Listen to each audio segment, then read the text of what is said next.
Welcome to Tucker Carlson Today. Haven't had a lot of famous novelists on the show, but Walter Kirn certainly is one. An interesting person, by the way. Grew up in rural Minnesota, made it to Princeton, went to London, New York, all around the world, and then about 30 years ago moved to Montana. The whole time, he practiced journalism, by the way, for Time Magazine and Spy and all kinds of other places that were once significant and now aren't. And then wrote a series of terrific and good-selling novels, not easy to do, including Up in the Air, which was made into a famous movie. But along the way, as novelists do, he paid very close attention to the country around him. That's a novelist's job. And he learned a lot. So we are honored to have Walter Kirn in the studio with us now. Walter Kirn, thanks so much for coming on. Great to be here. I appreciate it. So you have experienced the country for a living. That's kind of been your job. Yeah, I look at myself as a foreign correspondent in the United States. I pretend that this is a country that I don't know, and I try to get to know it as though, I landed here from Mars. Luckily, I know the language already. But I see it as a novelist's job to cut across boundaries, get to know people of all classes, all backgrounds, all professions. And I also am a person who likes to drive, so I spend about 30,000 miles per year, or put about 30,000 miles per year on my car, just knocking around, talking to whoever will talk to me, and building up my knowledge and deep attachment to this country, because I do feel it. And so you've been doing this for close to, I don't want to give away your age, yeah. But we're pushing 40 years. I'm 59, yeah. Okay, 59. Yeah. So 35 years you've been doing this. A lot of us have the sense that the country has changed quite a bit in the last year and a half. That sense would be correct. Okay, so give us your take on how you think it has changed, just from reporting on it. Well, the United States is a place that, even though it appears homogenous in the media, has a lot of pockets and a lot of differences in it. Regional accents and ways and foodstuffs and so on have gotten a little bit homogenous due to the sort of corporatization of everyday life. But still, when you get on the ground and you go from Utah to Alabama, say, you experience maybe 30 different little countries. Those places, I think, have, as this COVID thing has hit, become almost invisible to us. We're not traveling as much as we used to. We're not driving around. We're not talking to strangers. We're hearing a lot in the news about, the unvaccinated, or the Trump voter, or the redneck, the people who actually live, underneath the airline routes. And they're being blamed for a lot. They're being accused of sort of not supporting all sorts of national and governmental edicts. And I think that they're kind of hunkered down, starting to feel a bit victimized by the culture at large, and have lost their voice. And so if you ask how the country's changed, it's not so much that the actuality of people's lives has changed. It's that our view of their plight has gotten very simplistic and hostile, I think. Very hostile. Now, the group that you're speaking about are the people who built the country and fought its wars, grew its food. Yes. Know how to fix its broken machines. Yeah. Okay, so you're kind of an essential group, and probably the most patriotic of all groups. Well, how have they been treated, do you think? I think that the average American out in the so-called red states, and a big part of a lot of blue states are red too. So let's remember That's for sure. that. That's right. I think they've been treated terribly. They've been through about a 40-year cycle of social abuse, if you want to put it that way. They have lost their jobs, especially in jobs in manufacturing due to NAFTA. They have weathered huge drug plagues visited on them by pharmaceutical companies, and not just foreign drug cartels. They have been the cannon fodder in our endless wars, and they have now come in for the kind of abuse that I think may lead to real civil disorder. because they are being blamed for a pandemic that was actually fomented at the highest levels Yes. and by scientists and sort of Dr. Strangelove mad scientists. And now it's once again the guy in Paducah, Kentucky, or inner Mississippi who is being told that he's at fault for national weakness, for people in the hospital, for COVID resurgent. And besides the fact that it's not true, it is a kind of scapegoating that is detestable because you're blaming the very weakest. You're blaming the people who over and over have been the butt of jokes and a kind of hostility that seems never to end. Why is no one defending these people? Well, they don't have the money to buy their way into the political system. The small business people of, Las Vegas, New Mexico, or wherever it may be, don't have a voice in the federal political system. They don't have, obviously, a voice in the media. I don't know of any television shows except some romantic portrayals of Western cowboy types right now that actually depict life anywhere between, San Diego and Boston. And so without a voice, without a presence and a profile, they are talked about without the opportunity to talk back. It's a little weird, though, because in 2016, we had this very unexpected election result, despite a tidal wave of propaganda. Yeah. Trump got elected anyway. Yeah. And so there was like a 2-week window where people asked why, who voted for this guy, right, and why did they do it? And J.D. Vance's book became a bestseller as people tried to figure out, what is this culture that gave birth to Trump? And then almost like just the curtain went down one day, and no one ever asked that question again. Nobody showed evidence of any interest in these people, and it was just, they're the kulaks, let's exterminate them. Are we ever going to ask, what happened to these communities in the middle of the country, or no? Well, I see a lot of demonization in the big papers and in the sort of coastal media that would suggest that these people not only are suffering, but their suffering is their fault because they haven't voted properly. They haven't seen their interests in the Democratic Party platform and come along. And for that, they are being constantly punished. I think there's some recognition that things are wrong, that the opiate crisis is real, that the meth crisis is real, that the deindustrialization of the country is real, that the returning veterans of Afghanistan and Iraq face very difficult lives.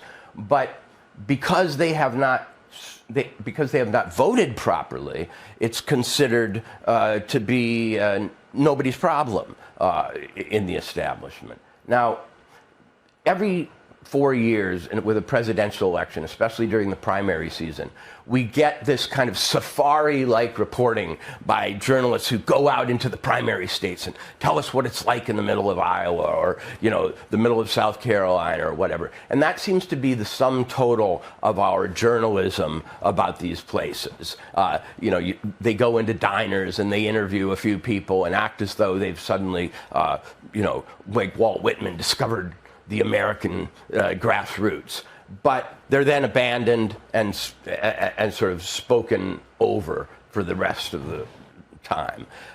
I think that with this last election, they were absolutely not even given lip service, and it frightens me because as the country gets less and less conscious of its own makeup, it's easier to do things to people, to dehumanize them. Yes. I was in South Dakota last November, and a NPR story broke that the Rapid City hospital was overwhelmed by COVID cases. And I'd been in Rapid City for a few days. I went out to the hospital. It was not indeed true. The hospital was empty. It was an overbuilt hospital, who I think had optimistic projections about how many people it would need to serve when Rapid City grew over the next 20 years. So it was not just empty; it was surplus medical care, par excellence. And yet, here was a national media outlet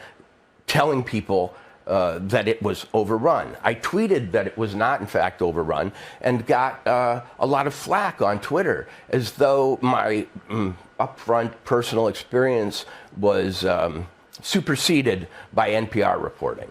And I got the sense that they can say anything about these places. Yes. And these places can't speak for themselves. Nobody, on a large scale is visiting, especially in November in South Dakota. And so it goes unchallenged. Our definition of interior America largely goes unchallenged and is made by people who don't live there, don't spend time there, and know nothing about it. So you're a novelist who went to Princeton and has a degree, I think, from Oxford, lived in New York, wrote a very famous novel, became a very famous movie. So that puts you squarely in sort of one camp. I mean, if I read that part of your bio, I'd say, well, I know exactly what he believes.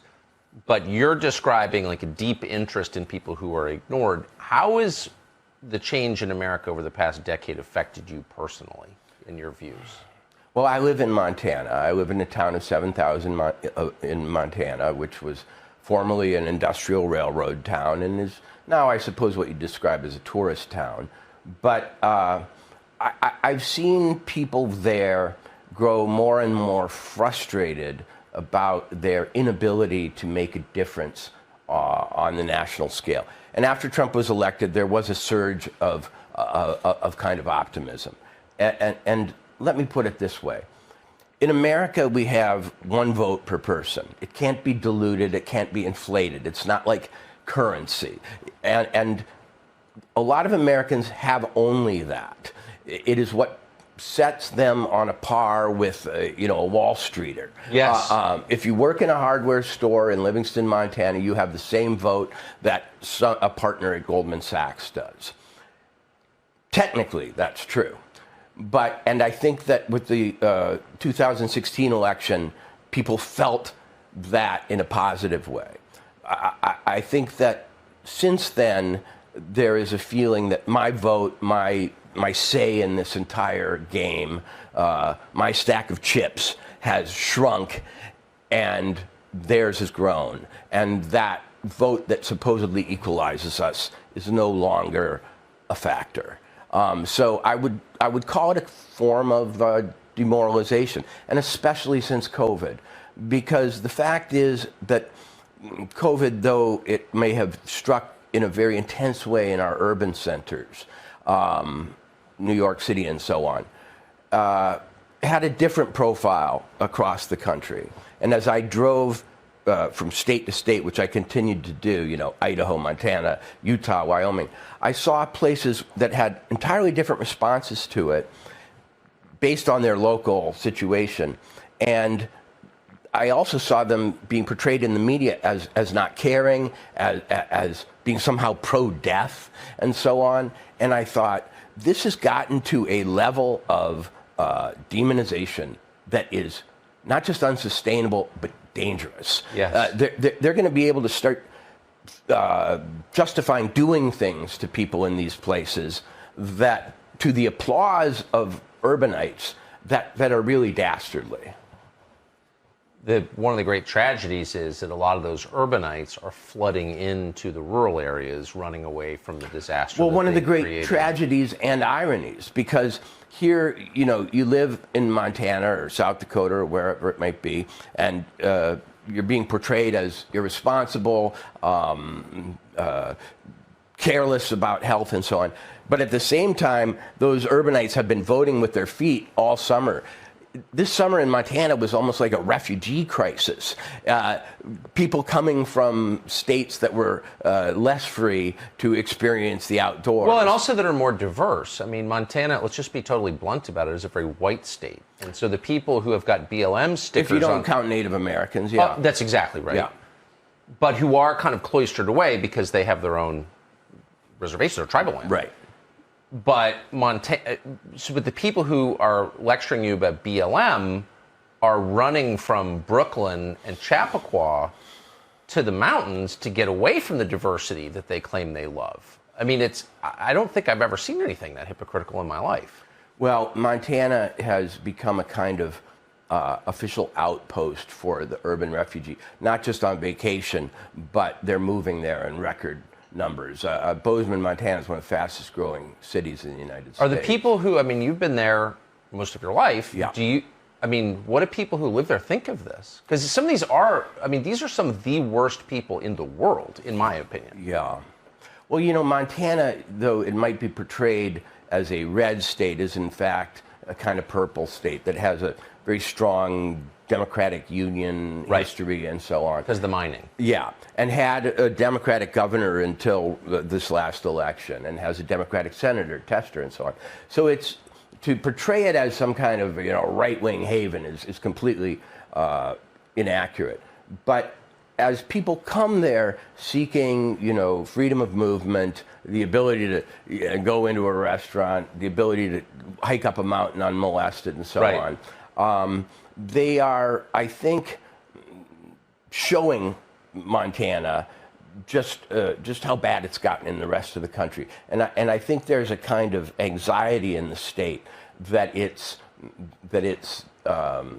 traditions, its sort of legacy ways of doing things are about to be overwhelmed by a very urban, affluent, and somewhat left-wing invasion. That's just horrible. I'd much rather have Guatemalans come into my neighborhood than have people from Williamsburg. Just me. That's just me. But I mean it too. So you said that COVID has been used as an instrument by the people in power to divide the country and suppress and demoralize the population. That's how I see it. Absolutely. I completely agree. This has been going on for a year and a half, and then all of a sudden we get the vaccine, which is supposed to make life better, and that is used as an even heavier cudgel to beat people over the head. How divisive has the vaccine program become, do you think? The vaccine program and the prospect of a vaccine passport, especially a digital vaccine passport, are to me the most divisive developments of my lifetime in terms of setting family member against family member, generation against generation, city person versus country person. Now, I don't know the numbers on Montana's vaccine compliance. They're probably middling. But there is nothing particularly resistant or rebellious about Montana's reaction to the vaccine program. At the same time, it is being lumped with places as though it represents an insurrectional denial of modern medicine. So just being from Montana causes one to catch flack. I mean, all the time I hear people say, "Why do you live there? How can you live there?" And because not enough. Yeah, based on a perception of it as having an unvaccinated population. Secondly, just in general, and not speaking about Montana, once you get into each other's business at the level of health, once you start to question the hygiene of each individual and treat them as a perhaps sort of radioactive or infectious being, social distancing becomes automated. In other words, they used to have to tell us to stand apart, but now I think people are starting to develop actual fear of each other, actual a sort of revulsion toward those that they feel are, not going along with the program. And as we start to make it the business of private enterprise to check papers and do things like this, you're going to see a kind of undoing of the social fabric that I think is unprecedented. People are going to stop going places, start going places, avoid each other, confront each other day after day until we reach a kind of peak mutual hostility. And it's being egged on by the politicians. They are making this the ultimate battle of left, right, and every other cultural divide. And I don't want to see how it ends. So you said that your main concern underlying all of our vaccine policy is digital vaccine passports. Absolutely. What do you mean by that? Okay, so last spring I was driving into Utah, and my phone got an alert, like an Amber Alert sound, and the Utah authorities told me I'd passed into their state and that I had to sort of respond to register that I was there. I'm sorry to ask you to pause. How did the Utah authorities know you were in their Well, state? through GPS. They every phone is moving through space tracked by satellites, and somehow Utah had, when I crossed that border, detected a new entrance into the state, and they asked for their quarantine policies that I respond. Now, imagine this on a vast and complicated scale in which everybody you're with, every place you go, every move you make is both tracked physically, and then perhaps you are asked to do something in return, and that's just one level of control that will go into these digital passports. They will become remote controls for people. We will be subject to the clicks of the remote controlling authorities in a way that only dogs now have to experience. Dogs inside invisible electronic fences or with training collars on. I think it's that bad. It's science fiction come true at a level that is almost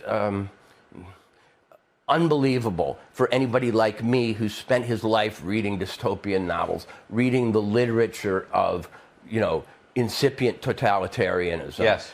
Did we not learn anything in high school? I mean, my youth in Minnesota, studying, literature or just taking English classes in junior high involved, reading about the dangers of banning books.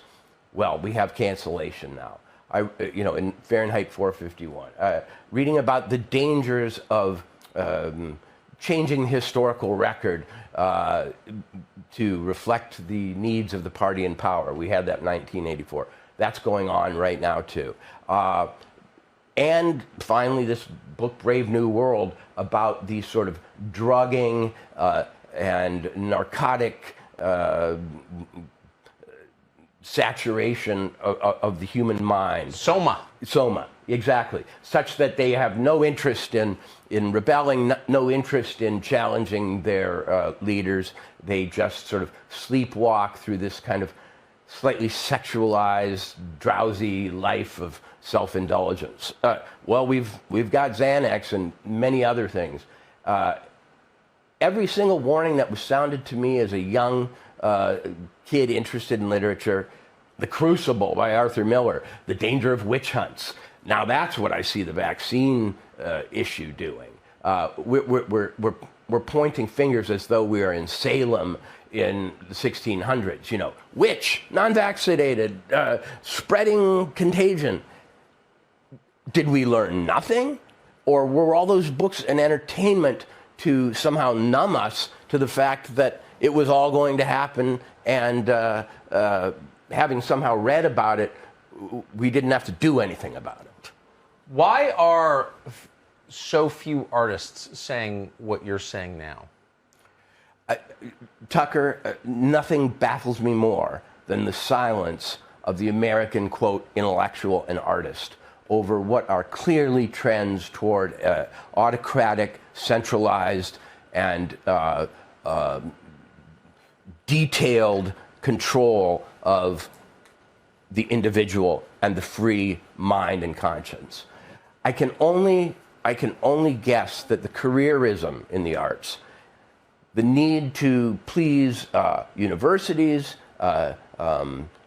fellowship and sort of charitable granting organizations and so on, is so great that they are stunned into silence. The arts is in some ways supported by foundation money, government money, and university money. And those are all sources which are very ideologically sensitive at the moment. And to offend them is very easy. And so that's the only way I can account for it, because we all read the same books. We all were given the same warnings, and we all, I think, value expression and creativity in the imagination, which cannot function in any healthy way in an atmosphere of fear and control. No, a free society is a prerequisite for art and creativity, period. Yes. So you're a successful novelist. There aren't many serious novelists. There are very few serious novelists who sell any books, and you're one of them. So that suggests you probably know all the others. I mean, that's your world. I know a lot of them. Right. I so know. when you're alone with them and no one's watching and their grant money isn't at stake, do they say to you, holy smokes, Walter Kirn, I can't believe the country we're living in? Do they notice? Tucker, I wish it were that way. There are a few, a friend of mine, Bret Easton Ellis, who good guy. Yeah, wrote American Psycho and other books, who's very outspoken on this matter, has a podcast, invites others to speak up. But in general, no. What I hear is just a kind of more eloquent version of the same submission that we're seeing everywhere, and or silence. I don't know that artists are necessarily braver people than others. I hate to acknowledge that, but I think it's true. I think that they wish more than anything for an audience, and they fear more than anything being shut out from, publishing, appearing at book fairs and things like that. And I think they're making a devil's bargain, to be honest. If we think back to the Charlie Hebdo massacre in France, when magazine writers and satirists were slaughtered at their desks, I think there was a incredibly notable hesitation to stand with those victims.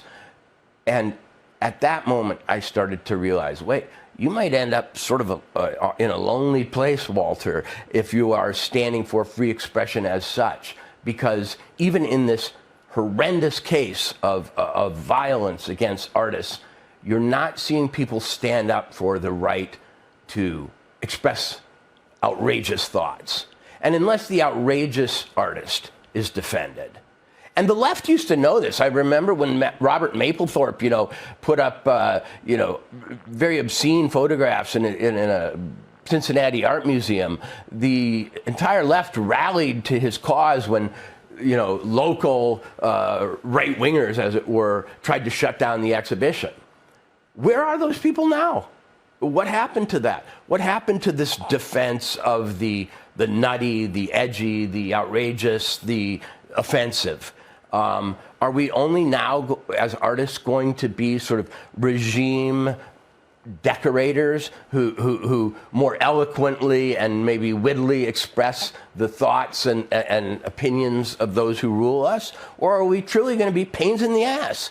And the question is open, because we're not being pains in the ass. Well, I think the question, unfortunately, is kind of settled. I mean, with very few exceptions, people have continued to sniff the throne of the regime. You haven't. So what was your calculation? You said when the Charlie Hebdo massacre happened, you had this realization things are changing. You decided to take the opposite course. Why did you do that? It has to do with family history to a certain extent. My father was a patent attorney and a trademark attorney. And he saw his job as protecting the creativity of the inventor and the creator. And that was an ethic that was transferred to me as I grew up. When I started to see that expression that offended, and especially offended the state, was under siege, I made a conscious decision to go the opposite way. I thought we all get a chance in history to stand up for the values that we hold most deeply. And here was mine. It was a challenge. I mean, here was a fight that I had a real side in, a real belief about, and to have succeeded as an artist and yet not defend the conditions under which art was possible seemed to me to be a hollow and cowardly act. I didn't have it in me not to stand up and shout on this issue because it was the very foundation of my own career. So purely on principle. I'm afraid every once in a while someone has to do something on principle. You know, I've had a very fortunate life. I have beautiful family. I went to, as you recited, great institutions of learning. I've spent my life reading, writing, working. I've made a good living at it. At a certain point, you have to pay it back, as they say. And I could see no better way to pay it back than to step up and take a stand on what I saw as the suppression of the creative mind. Oh, I can't, I'm so fixated on the collaborators in this and how, having given up their dignity, violated all of their professed principles for nothing, how they can live with themselves. Do you think they feel deep self-hatred and shame, I hope? I think that the feelings of shame are encapsulated and probably hidden from the conscious. I have a hero, an intellectual hero. I had him since college. In college, it was because he dressed in an interesting fashion. Albert Camus, the French existentialist writer, the author of The Stranger, The Fall. And semi-French. Yeah, semi-French. Colonial French. He was Algerian. Yeah. And he dressed consciously after Humphrey Bogart. He wore a long trench coat, and he always had a cigarette in his mouth, and a sort of smoldering look of, you know, I don't know, intense... Pensive ennui. Intense ennui in his eyes. Anyway, during the Nazi occupation of France, he ran a rebel paper. He actually wrote columns for it every day under pseudonyms. He did it under pain of death. I mean, if he had been discovered, the Vichy French regime and the Nazis would have come in and probably taken him out and shot him. Yep. He did this for years, and in company with other French intellectuals. That inspired me, that story, as a young guy when I first read about him in college and became a fan of his work. This is going to sound like one of the goofiest things you've ever heard on your show, but how can one not walk in the footsteps of one's heroes when given the chance? I agree. How can one not see that our situation is in many ways parallel to that, and that we have, from our youth, from the time we're most romantic, great examples of how to deal with it? How can I not want to be Albert Camus? How can I not want to stand on the side of human freedom in a darkening and sort of worsening situation for artistic freedom? I have to do it.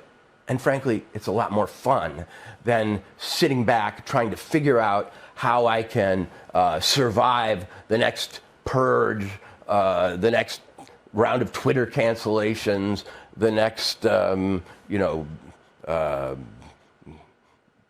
I can get invited to the next festival or whatever. I'd rather walk in the footsteps of the people who inspire me than sit around calculating how to survive another day in a world that I don't approve of. I don't either. I ask everybody this. maybe it's almost a rhetorical question at this point, but where does it go? When does this end? When does the darkness lift?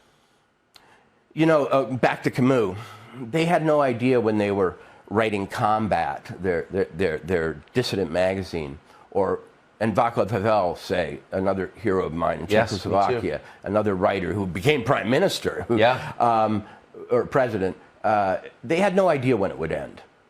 They had to carry on as though it would someday, because that gave them hope, but they had no indications as to when that would be, and I don't either.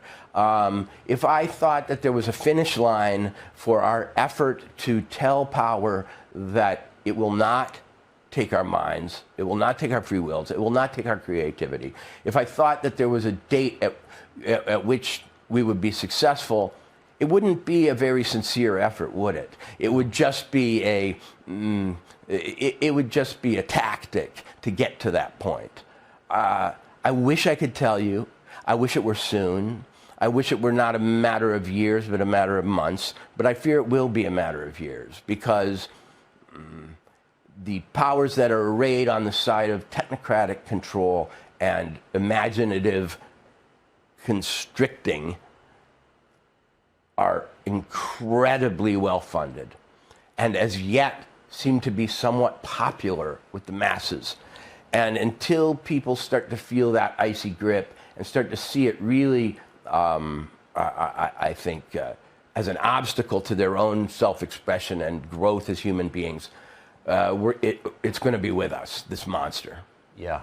So the occupation and the kind of takeover of America has been done in a way that most of us didn't anticipate. When you think of, a foreign invasion in your country and a wholesale clampdown on its culture, you think of explicit force. No one ever expects the Spanish Inquisition. Right? No, right. But what you don't expect is that you wake up in the morning and everyone's on benzodiazepines and doesn't really care, or lulled into solitude by porn and falling testosterone levels. And here it's a free app. It's totally cool.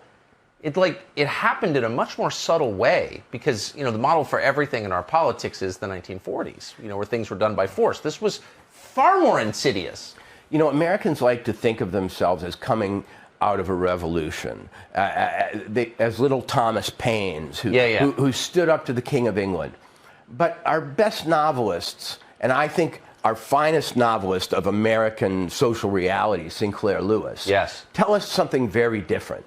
It's that Americans are, in fact, a commercial people who like to get along in groups, are very agreeable, and tend to mouth a lot of platitudes until the last possible moment. His books like Babbitt and Main Street tell us that we go along to get along in this country, that we're not, in fact, these fiery, rebel, cowboy, outsider, private detective types of romantic literature.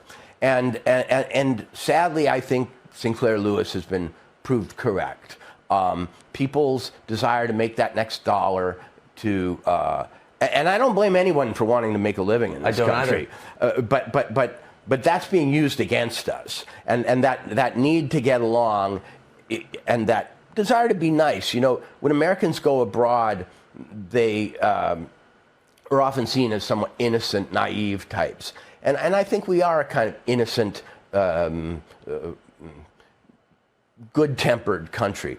But when you're being pushed by powers that want to take from you the liberty that you've had and for ages, good nature is not the best tactic.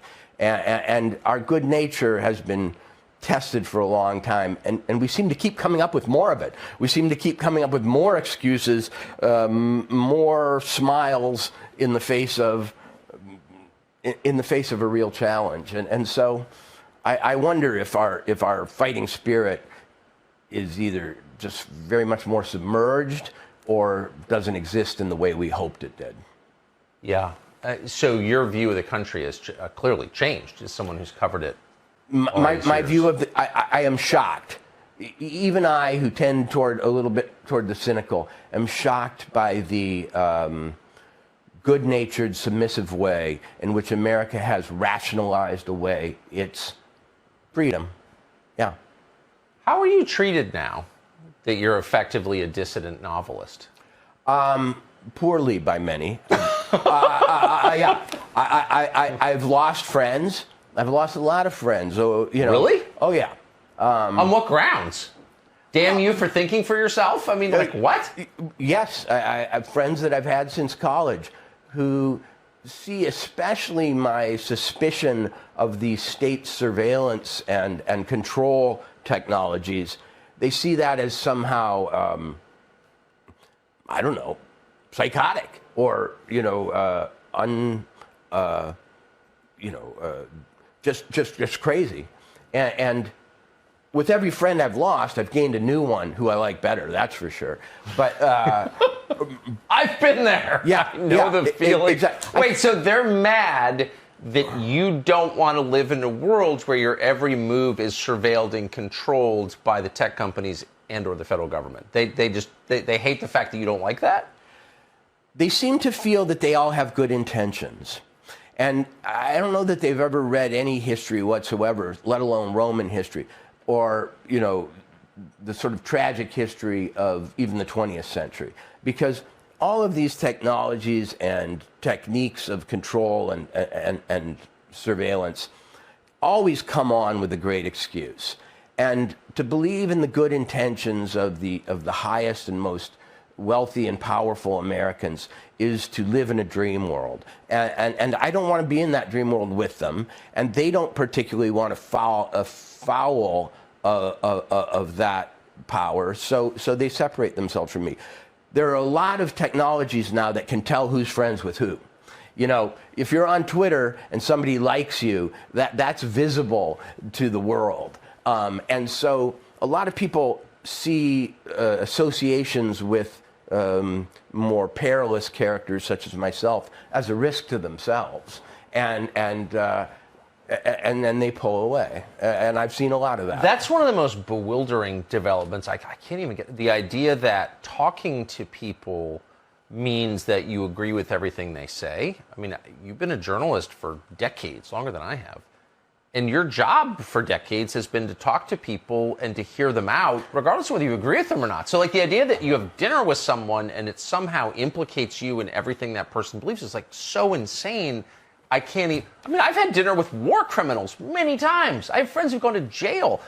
I don't agree with what they did. I still love them. You know what I mean? Like, what is this? You've asked me several times what I feel has changed most about the country. In each case, I've given long answers. But I think I have a short one. It's grown timid.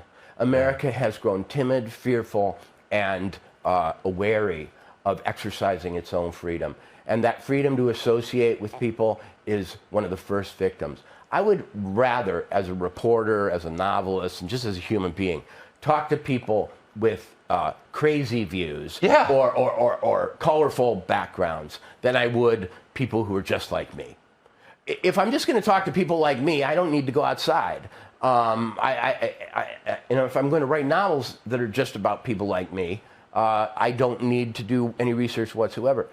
But I've started to see that openness, that willingness to encounter our neighbors and so on innocently, without guile and without fear, is really being taken from us.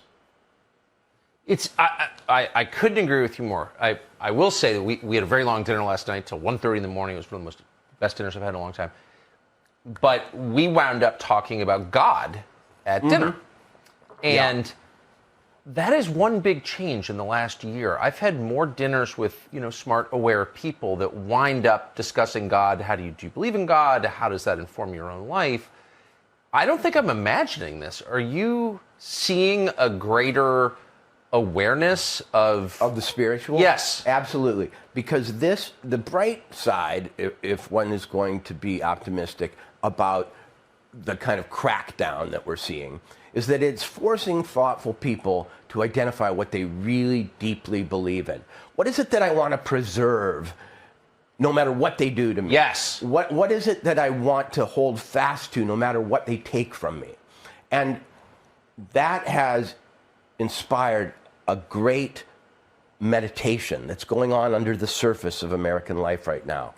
And I would say that for everything that we're losing in terms of sort of material and social freedom, we're gaining, in many cases, a new and deeper understanding of the spiritual.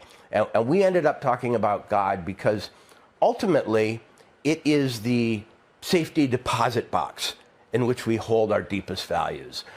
Religion, spirituality, and so on are the vault that we will defend against all comers, even if things get terrible. And so I think a lot of Americans are going through this inventory, this sort of psychological and spiritual inventory, in which they say, if the house burns down, what can I save? What's the one thing? Yes. What's the one thing that I will not compromise on?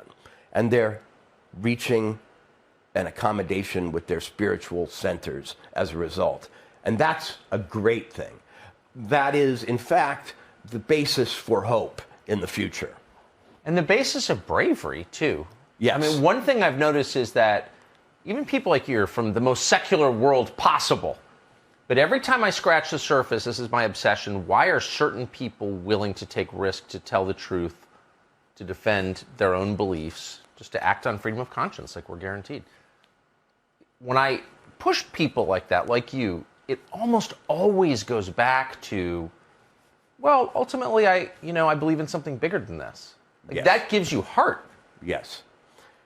Now, this can be taken very wrong, and I'm sure will be. But right now, our military is being defeated by a force of people in Afghanistan who, whatever else you may say about them, have very strong spiritual and religious beliefs. That is true.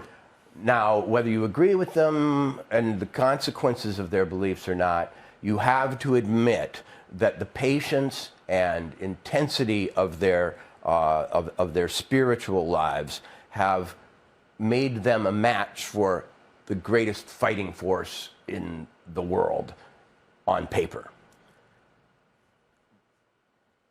Move that aside. In this country, anyone who takes that out of context is a liar. What you're saying is true. Yeah. I don't think you're pro-Taliban. I'm not. But what you said is true. Yes. We should think about that. And I see, I'm in touch with I'm a Christian, freely confess it. In fact, I am obliged to confess it. And I meet a lot of people in various Christian communities of all descriptions. Some you might call fundamentalists, some you might call sort of liberal, mainline Christianity, who I think have returned to their faith in the last year or two. I'm noticing, strangely, just as a novelist who loves details, a lot of people going to Orthodox Christian churches, which are, a kind of obscure church for Americans to attend, but young hipster types, yes. Now attending, Armenian Orthodox services. This can't be a pure coincidence. This thirst and this sense that if I'm going to abide and be brave and come out the other end of things, I'm going to need an anchor deeper than I have already. And so I do see that everywhere. It's just kind of weird that for the first time in human history, we build a society that has nothing transcendent at the center, whose basic premise is the more stuff you buy, the happier you are. Right. That's never happened in all of world. You've never had a secular society this large. And it does feel like an experiment that's failing. Well, in some ways, though, we do have a new religion. This woke thing does represent a kind of utopian faith in something called justice. When I hear the word justice, I think revenge. And too much of what's passing, I think, for social justice is a desire to even the score, get out one's resentments and aggression. But in some sense, a secular religion of utopian longing is developing. It seems to me very dangerous because it's predicated on the notion that we must avenge all the sins of the past. Right. And that could be a very long and terrible process, and one I doubt we'll get right. So on the one hand, you have this kind of empty, consumerist, secular, just sort of wandering way of living that has become the norm. You also have these extremely fiery left-wing Marxist revolutionaries who are looking towards some future of, absolute equity or whatever it is.